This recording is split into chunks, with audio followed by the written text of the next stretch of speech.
Jeudi 26 mai 2022. Lecture du livre des Actes des Apôtres, chapitre 18, versets 1 à 8. Après cela, Paul s'éloigna d'Athènes et se rendit à Corinthe. Il y trouva un juif nommé Aquilas, originaire de la province d'Upont, récemment arrivé d'Italie, ainsi que sa femme Priscille. L'empereur Claude, en effet, avait pris la décision d'éloigner de Rome tous les Juifs. Paul entra en relation avec eux. Comme ils avaient le même métier, il demeurait chez eux et y travaillait, car ils étaient, de leur métier, fabricants de tentes. Chaque sabbat, Paul discutait à la synagogue et s'efforçait de convaincre aussi bien les Juifs que les Grecs. Quand Silas et Timothée furent arrivés de Macédoine, Paul se consacra entièrement à la parole, attestant aux Juifs que le Christ, c'est Jésus. Devant leur opposition et leurs injures, Paul secoua ses vêtements et leur dit : « Que votre sang soit sur votre tête. Moi, je n'ai rien à me reprocher. Désormais, j'irai vers les païens. » Quittant la synagogue, il alla chez un certain Titus Justus, qui adorait le Dieu unique. Sa maison était tout à côté de la synagogue. Or, Crispus, chef de synagogue, crut au Seigneur avec toute sa maison. Beaucoup de Corinthiens, apprenant cela, devenaient croyants et se faisaient baptiser. Parole du Seigneur. Nous rendons grâce à Dieu. Aujourd'hui, nous fêtons l'Ascension, grande fête pour toute l'Église, et dans notre diocèse de Rabat, nous célébrerons la messe de l'Ascension dimanche prochain.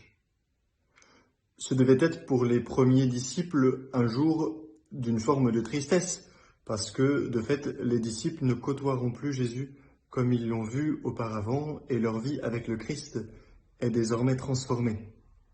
Une nouvelle étape de l'Église s'ouvre. Mais saint Luc, dans l'évangile de l'Ascension que nous entendons cette année, nous dit qu'une grande joie habite le cœur des apôtres. Cette joie, elle ne peut être que le don de Dieu. Et le don de Dieu, selon les mots mêmes de Jésus, c'est l'Esprit Saint. L'Esprit Saint que les apôtres se préparent à accueillir en plénitude et que nous nous préparons aussi à recevoir au jour de la Pentecôte, prépare déjà le cœur des apôtres et vient déjà travailler notre cœur en y déposant une grande joie, signe de la présence de Dieu à nos côtés. Le Christ nous l'a dit, « Je suis avec vous tous les jours jusqu'à la fin du monde ». C'est l'Esprit Saint, ce don de Dieu, qui nous permet aussi dans l'Église de percevoir l'immense diversité des charismes et des vocations qui peuplent notre Église. Saint Paul, l'apôtre, fait la rencontre du premier couple chrétien, ou plutôt du premier couple chrétien au contact des apôtres, Priscille et Aquila. De ce couple chrétien, il ne nous est dit que deux choses, leur amitié avec saint Paul et leur métier, fabricant de tentes. Et voici donc que l'annonce de l'Évangile, qui unit un couple chrétien avec cet apôtre, ce grand apôtre, vient s'immiscer au cœur du quotidien de notre vie, au cœur du métier de Priscille et Aquila, au cœur de la mission de saint Paul. Voici que l'Esprit Saint vient rassembler chrétiens, mariés, célibataires, consacrés pour l'annonce de l'Évangile. Alors pourquoi aujourd'hui, et puis pendant tous ces jours qui nous préparent à la Pentecôte, eh bien, ne demanderions-nous pas à l'Esprit Saint de nous aider à reconnaître et à rendre grâce pour la diversité des charismes dans notre Église ? Au cœur de notre vie d'étudiants, de migrants, de consacrés, de travailleurs, l'Esprit Saint vient travailler notre cœur pour que nous puissions témoigner de l'amour du Christ.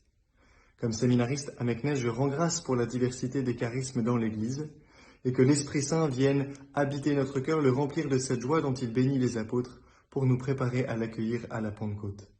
Bonne fête de l'Ascension et belle journée à vous tous.